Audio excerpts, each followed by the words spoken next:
विभाग के बारे में गेहरा साहब ने, धीरज गुप्ता साहब ने बहुत विस्तार से बताया है।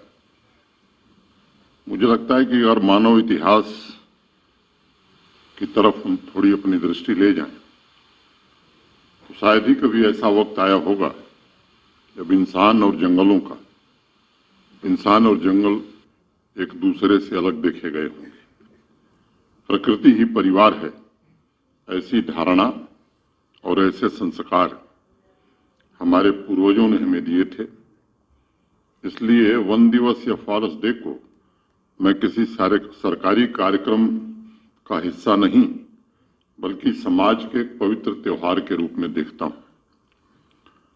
अगर तथ्यों पर आधारित इतिहास का आप अध्ययन करेंगे या उधर दृष्टि ले जाएंगे, तो ये बात कही जा सकती है कि 3 लाख वर्ष पूर्व का जो संसार था, वर्तमान का विश्व भी आज अगर सरवाइव कर रहा है, तरक्की के रास्ते तय कर सका है, तो उसमें प्रकृति और मनुष्य का मिला जुला सहयोग है और उसका एक संतुलित परिवार है।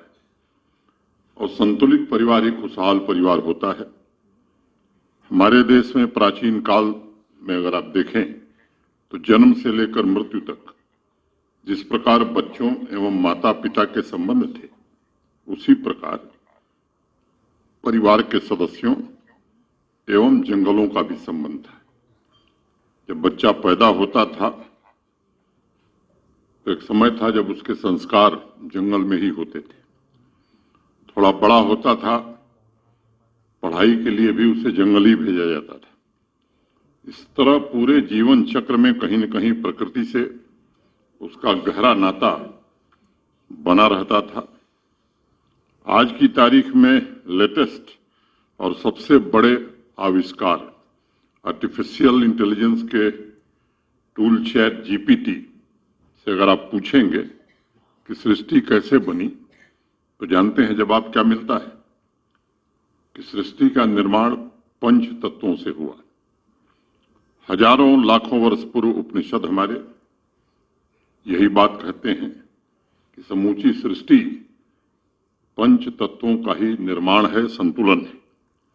अगर उपनिषद की बात मैं करूं, तैत्तरीय उपनिषद की, तो उसमें स्पष्ट तौर पर यह बात कही गई है कि आकाश से वायु उत्पन्न हुई, वायु से अग्नि उत्पन्न हुई, अग्नि से जल उत्पन्न हुआ, जल से पृथ्वी बनी, पृथ्वी से औषधियां, औषधियों से अन्न और अन्न से इंसान। ये जो क्रम रहा है, मैं समझता हूं कि वैदिक काल से या उसके पूर्व से भी रहा है। जो सबसे प्राचीनतम ग्रंथ जिसे हम ऋग्वेद कहते हैं, उसका पहला मंत्र जिन लोगों को ध्यान में होगा, उस मंत्र में भी पंचतत्व एवं सृष्टि की चर्चा है।